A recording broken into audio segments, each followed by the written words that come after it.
On regarde toujours devant, on regarde toujours le futur. Front fue el parteaguas. Sí. Arrivait avec des nouvelles mélodies, avec des nouveaux sons. Je pense qu'on s'est jamais vendu à des choses trop commerciales. Juste mythique, enfin, j'ai adoré.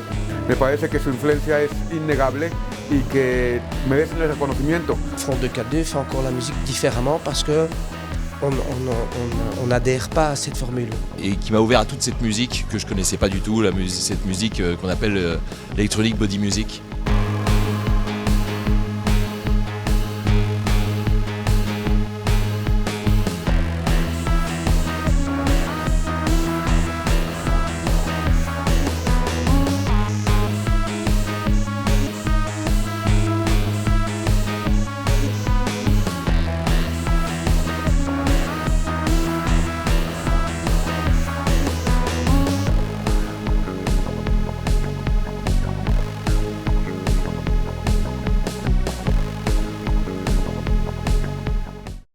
Bonjour Patrick et merci beaucoup Bonjour Béatrice. de m'accorder cette interview.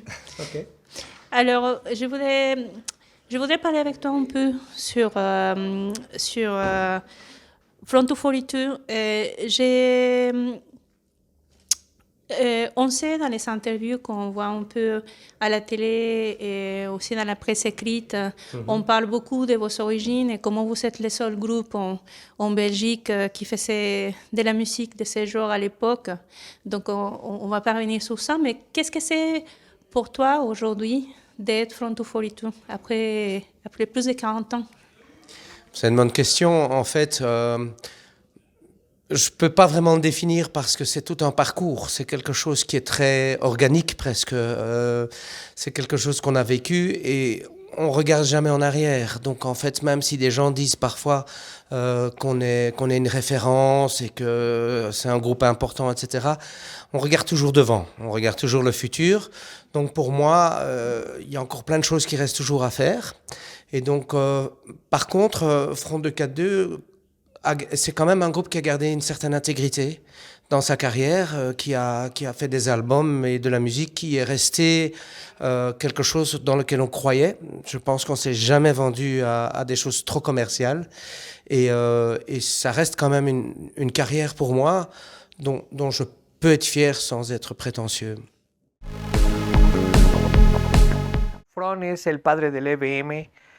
Front es una de las bandas más importantes y representativas dentro de la escena electrónica. Arrivait avec des nouvelles mélodies, avec des nouveaux sons et aussi avec cette force de pouvoir mélanger à l'époque les rythmes new wave et les rythmes en fait, le balbutiement en fait de ce qu'on appelait la musique EBM. Front fue el parteaguas y es el parteaguas de muchos y yo considero que mucho de la escena electrónica de ese entonces y de los de ahora y de los que vendrán tienen como base a Front y no solamente aquí en México, ¿no? Sino en el mundo.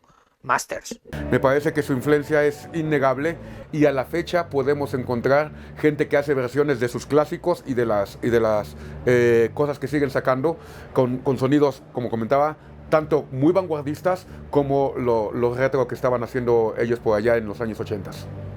Et justement, par rapport à tous ces parcours, il faut savoir que para los que no conocen toda la discografía de Front 242, que tienen una decena de álbumes en su carrera, más muchísimas otras versiones de los mismos álbumes. Donc, vous avez plus d'une dizaine de disques, plus énormément de versions sur votre chanson que vous sortez de temps en temps. Il y a l'une qui est très mythique, c'est Reboot, mais il y en a plein d'autres. Et qu'est-ce que c'est pour vous, par exemple, ou pour toi, concrètement, de retravailler ces grands classiques? Ben, en fait, on s'est rendu compte que dans le genre de musique que nous faisons, la composition n'a pas tellement d'importance dans le sens artistique, mélodique, dans le sens classique comme un musicien pourrait le penser. En fait, parfois il y a des morceaux qui sont basés sur une seule note et ce sont les événements du sampling ou des batteries différentes, etc., qui font que l'intention change, qui font que le morceau reprend une autre forme. Et donc, l'interprétation est très importante parce que des morceaux qui ont été créés il y a 20-30 ans, en fait, sont repensés différemment. Et comme la composition n'est pas très complexe et pas non plus très restrictif, on peut très vite, c'est un peu comme de la pâte à modeler qu'on peut très vite changer continuellement avec le temps. Et tu vas voir ce soir, par exemple, que le set qu'on joue est très différent de ce qu'on a pu jouer à Mexico City il y a 5 ou 10 ans. Donc, je pense que la musique et les sons, parce qu'on travaille plus avec les sons que la musique, c'est une matière malléable. Donc, c'est une matière qu'on peut travailler comme de la sculpture. Et donc, on peut faire autant de versions qu'on veut de certains morceaux. La rencontre avec Front de 4-2, pour moi, je daterai à peu près de 88, lorsque je découvre un album monstrueux qui s'appelle Front by Front, qui a été un choc, et la découverte de l'EBM pour moi, qui m'a fait remonter ensuite à d'autres groupes comme DAF. Mais en réalité, je suis venu à d'autres albums de Front de 4-2 un peu par hasard. Après, avec cette rencontre-là, il y a eu Géographie ensuite en 82, etc. Mais c'est vraiment Front by Front qui a été l'album marqueur, l'album détonateur pour moi. Et qui m'a ouvert à toute cette musique que je connaissais pas du tout, cette musique qu'on appelle Electronic Body Music.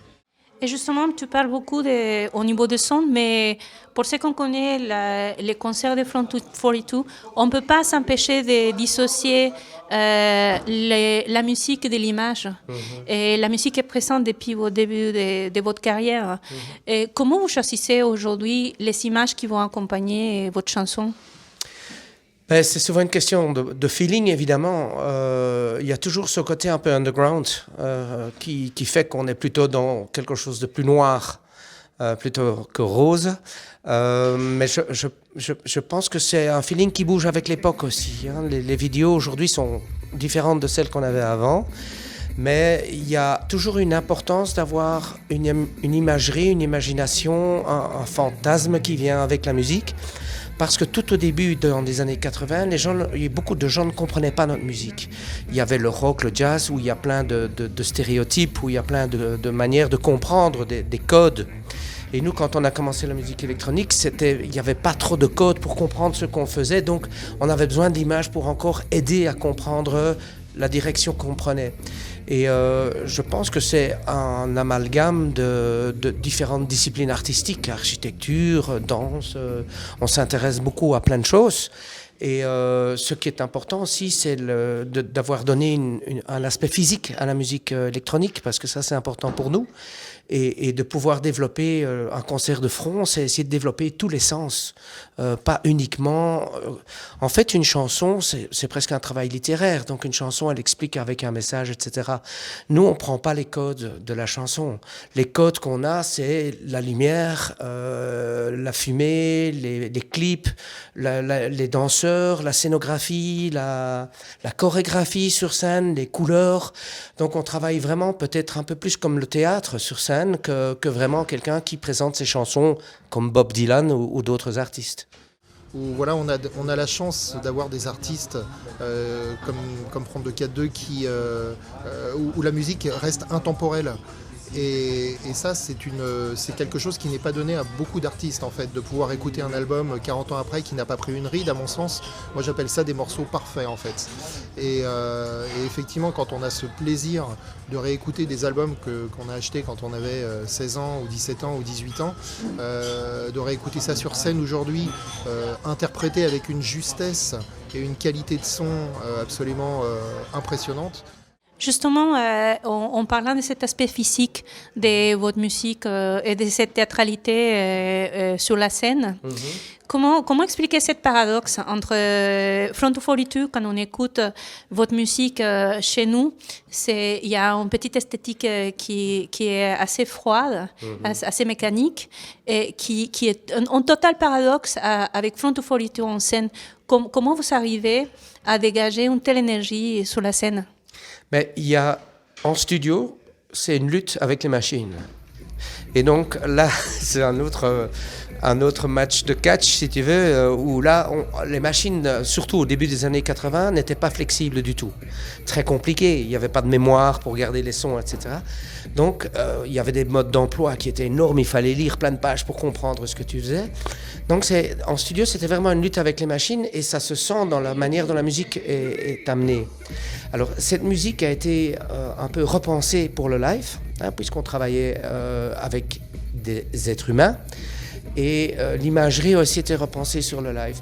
Et donc, en fait, on est arrivé à trouver une sorte d'expression physique de ce qu'on faisait en studio. Mais le rapport, vraiment la grosse différence, c'est qu'effectivement, sur scène, grâce, comme je disais, à l'éclairage, au fait que les gens bougent, etc., on a eu besoin de donner un aspect physique à cette musique, parce qu'elle n'était pas facile. Quand on écoute Front de K2 sur disque, c'est une musique relativement hermétique, surtout dans les années 80. Aujourd'hui, ça va encore, mais dans les années 80, c'était très hermétique. Et donc, il a fallu trouver une expression humaine à cette musique, et petit à petit, cette expression humaine a pris une dimension presque supérieure à ce qu'on faisait en studio. Mais je pense que c'est vraiment une différence de rapport entre la machine et l'homme en studio, et peut-être l'homme et la machine et le public en live. Donc c'est des circonstances différentes, et je pense que le groupe s'est très bien débrouillé pour la même chose pour les pochettes, pour l'imagerie, etc. On est arrivé à trouver une sorte de lien, de ciment entre les différents types d'expressions qu'on avait besoin d'exprimer en live ou en studio. Yo vengo siendo como tercera generación que hizo fiestas ahí en Transvaal, ya más con electro y gótico, ¿no? Pero antes sí se manejaba más el sur, el garage. Y entonces escuchar a Front fue una contraparte muy, muy cabrona, porque Front no era en sí una banda de rock, ¿no? O sea, estos güeyes no tenían baterías, no tenían guitarras, tenían sus percusiones. ¿Tú eres una banda de rock? Pues no somos Front, ¿no? Y esa cuestión tan revolucionada, ¿no? De cómo llegó a mí por primera vez sus beats, y después escuchar otras rolas, no solamente Headhunter, como Tragedy for You, que por cierto en ese entonces venían ya promocionando su gira para México, y Tyranny for You se llamó la gira en el 91 en el Ángela Peralta. Para mí fue impresionante porque, pues, cuate, no estás acostumbrados a esos beats tan evolucionados, ¿no? Y ahorita si escuchas Front, parece música del futuro, y en 200 años va a seguir siendo música del futuro, cabrón. Pour ceux qui connaissent la musique des années 80, très gaie, très dansante et assez superficielle, que c'est la majorité des gens, et ceux qui sont pu connaître dans les années 90 le travail engagé depuis 1982 par Front de Fortitude. Et je pense par exemple à des fêtes au Mexique, à Mexico, qui se faisaient dans un endroit qui s'appelait Transvaal. Et en réfléchissant comment cette jeunesse mexicaine, qui n'a rien à voir avec la jeunesse belge ou la jeunesse européenne en général, a énormément connecté avec cette musique. Comment, de quelque chose assez mécanique, comme ça peut être une musique industrielle que vous avez créée vous-même, on peut trouver quelque chose d'universel qui bouge les masses à travers le monde, par exemple, comme des endroits comme le Mexique? Mais je crois que c'est différents facteurs. D'abord, il y a un facteur d'exotisme. On sait qu'en Europe, par exemple, on écoute le samba, salsa, tous ces trucs-là. L'exotisme, ça attire parce que c'est différent.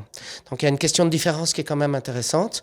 Au niveau de l'universalité, je pense que dans notre musique, on a par exemple utilisé beaucoup de sampling, d'échantillons de films qui travaillent un petit peu sur le subconscient. C'était des films assez connus, Apocalypse Now, Blade Runner, tous ces films-là.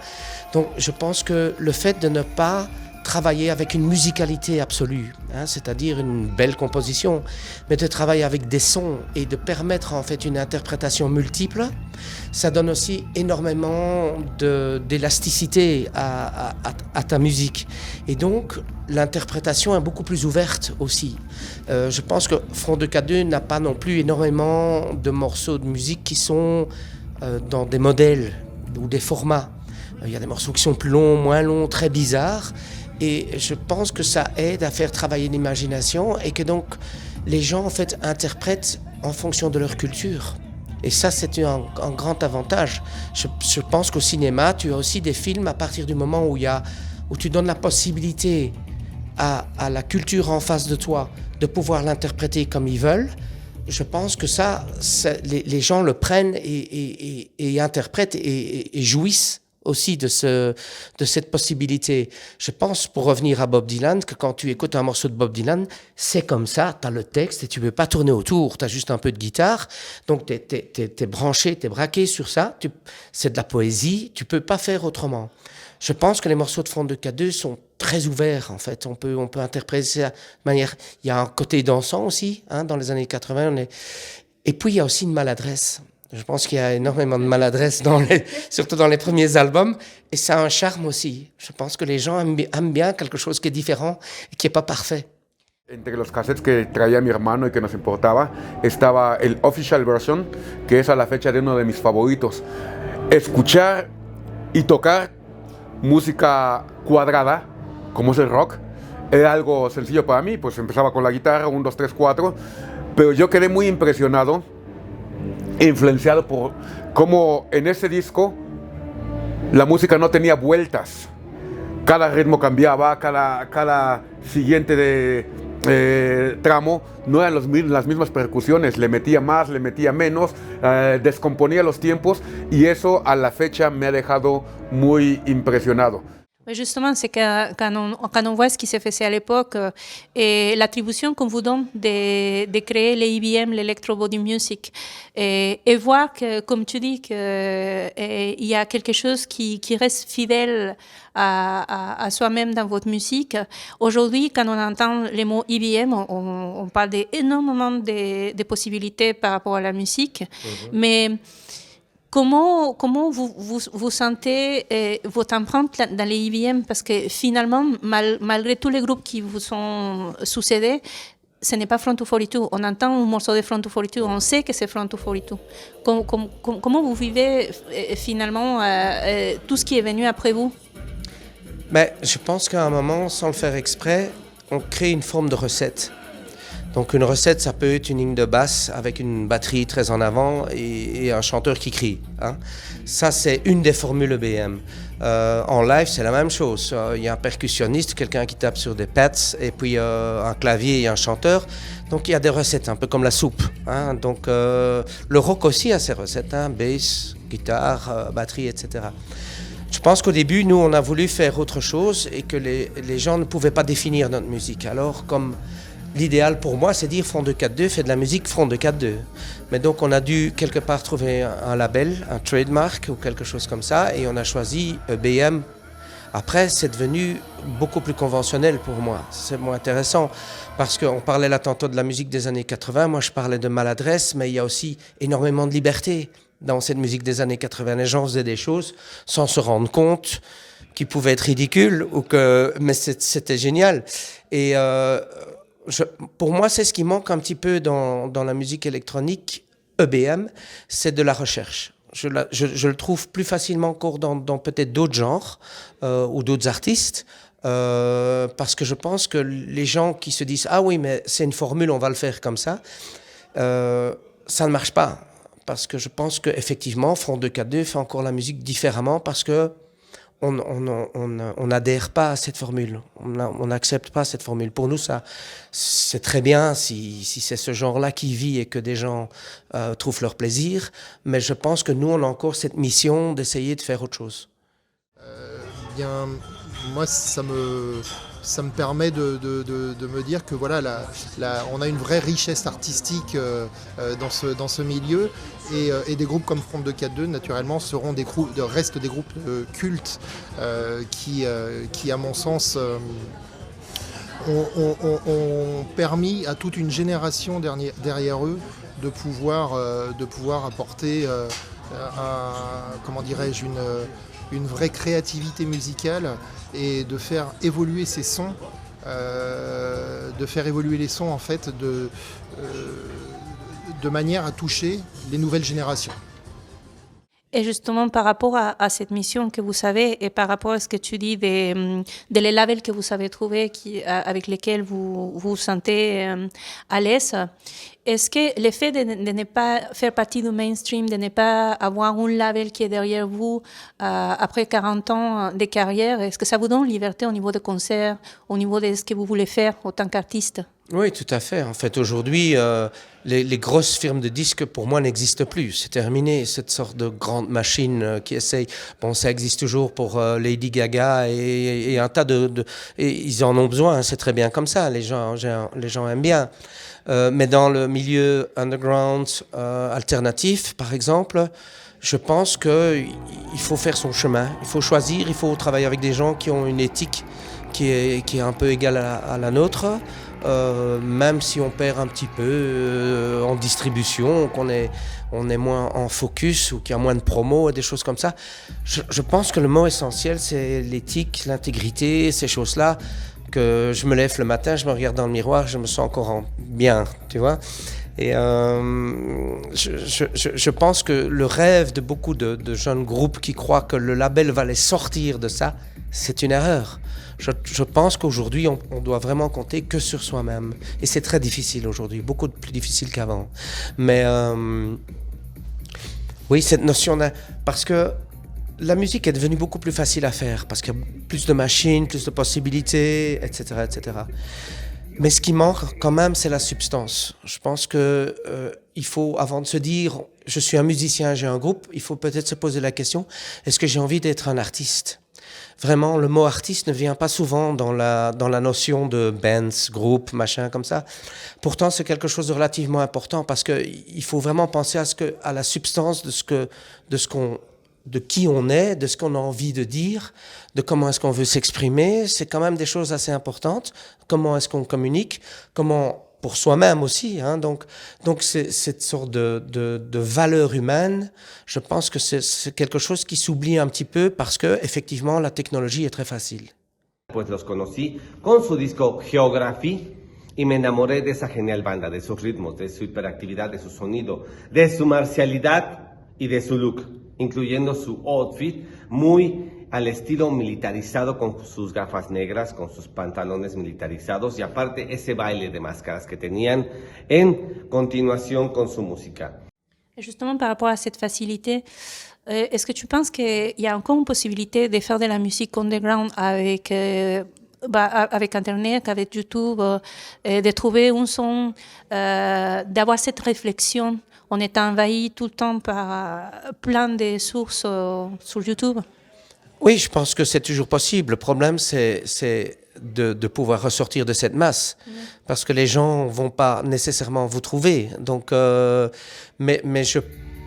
c'est beaucoup plus compliqué. Mais je pense qu'effectivement, si au moins on fait ce qu'on aime et on croit dans ce qu'on fait et qu'on estime que c'est quelque chose qui a une valeur, je crois que la personne restera faire ce travail-là et qu'à un moment ou un autre, il va se passer quelque chose. Je pense aussi que le live est très important.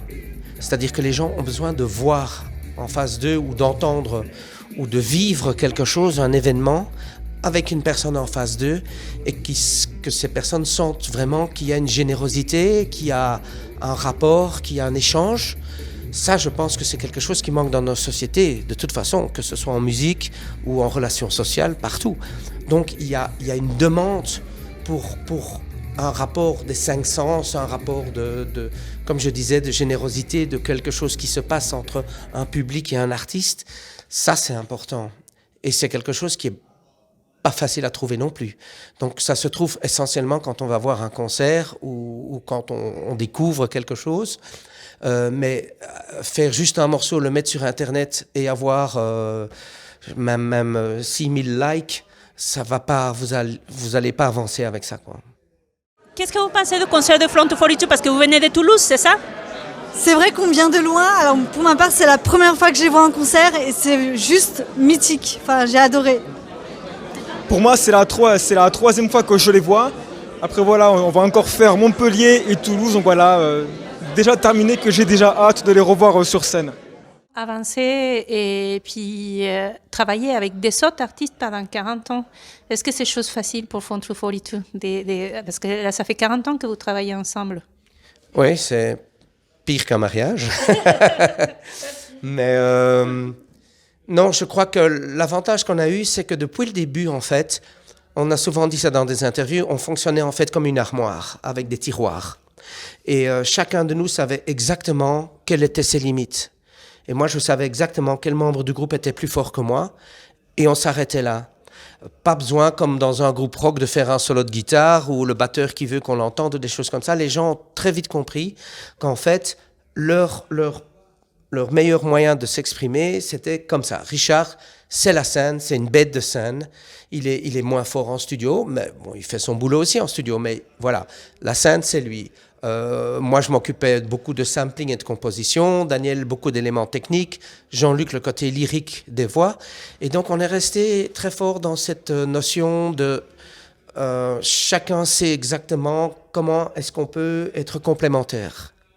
Et si tu gardes un peu cet esprit-là et que les gens n'ont pas d'ego, parce que ça, c'est souvent le gros problème, je pense que tu peux, pour nous, 40 ans, bon, il y a eu des moments où c'était pas facile, hein, comme dans un mariage, mais on a arrêté même pendant, je pense, 1 ou 2 ans. Mais les années 90, si je me oui, trompe. oui, mais c'est aussi les années 90, c'était aussi à cause de la musique qui changeait. C'était beaucoup plus compliqué. Mais non, on s'entend toujours parce que on sait exactement où on est bon. Et avec le temps, on a un peu de maturité aussi qui s'est rajoutée. Et qu'est-ce que vous pensez du concert d'aujourd'hui? Ah, super, c'était vraiment très bien. Puis ça fait quand même 2 ans qu'on l'attend, donc on était 2 ans. Estábamos esperando. Estaba más de 2 años que estábamos esperando. Tenemos los billetos más de 2 años. Para los que no saben, es que este concierto por culpa de la pandemia se suspendió una primera vez y después, bueno, como Jean-Luc Dimeyer estuvo enfermo, se suspendió una segunda vez y dicen, bueno, que la tercera es la vencida, ¿no? Sí. 3 veces. Sí, Tres veces y ya, ahora sí, después de 3, ya... vencida. La tercera vencida. Y qué concertazo, ¿no? Es increíble, impresionante, o sea, no se puede decir nada más. Et pour finir, qu'est-ce que ça fait pour vous d'être finalement à l'Élysée Montmartre après ces 12 annulations à cause du Covid et après à cause des problèmes techniques de Front 242? Qu'est-ce que ça fait de finalement pouvoir faire les concerts? D'abord, c'est peut-être pas plus mal parce que pour nous, ça nous redonne le goût de refaire des concerts après parce qu'on a été privés de quelque chose. L'élément qui était peut-être un peu plus embêtant, c'est que c'est 2 ans de notre vie qui est parti. Et donc, on n'est plus très jeunes. Et donc, ces 2 ans, on aurait pu quand même profiter de notre métier, de faire de la musique et des choses comme ça. Et parce qu'on n'a pas trop fait en studio non plus, on a commencé, on a quand même fait des choses. Mais donc, ça c'est le côté négatif. Mais je pense que le côté positif, c'est l'excitation de revenir, quoi. Oui, non, très très bien. Ils sont revenus sur des versions plus traditionnelles au niveau du concert, puisqu'à un moment dans les années 90, après 97, ils avaient fait des versions un petit peu plus techno, on va dire. Et là, ils sont revenus sur quelque chose de plus traditionnel, on va dire, un son voilà. Ouais, plus industriel. Plus industriel, voilà. Qu'est-ce qu'on a envie d'entendre en fait, voilà, parce qu'ils ont un son quand même bien à eux, que les autres qui a été souvent imité, mais c'est un peu eux les originaux. Il y a très peu de groupes underground qui peut dire qui sont faits pratiquement la planète en tournée. Est-ce que vous allez revenir au Mexique, en Amérique latine, après ces grandes tournées en Europe et aux États-Unis? C'est notre but. Donc on essaie, c'est plus facile de tourner au Mexique qu'au Pérou ou qu'en Argentine ou au Brésil même. Donc,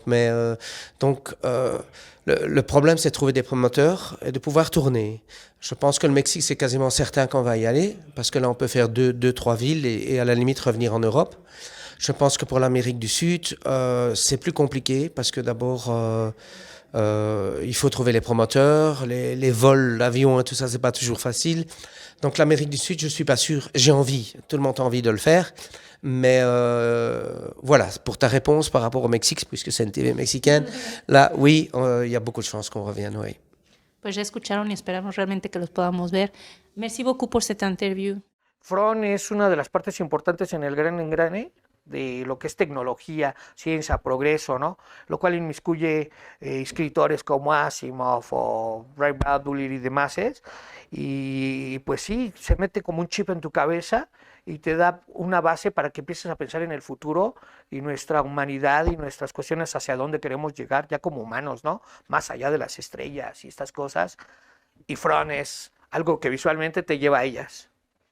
On voulait vraiment remercier Eric O'Brien qui a fait tout ça possible. Eric O'Brien, c'est les merchandisers que beaucoup d'entre vous ont connus au Mexique parce qu'ils les accompagnent souvent quand ils sont aux États-Unis en tournée et au Mexique. Et c'est grâce à lui qu'on a pu faire cette interview aujourd'hui. Et puis Merci Eric. Merci Eric. Adios. Adieu. Il y avait de tout sauf de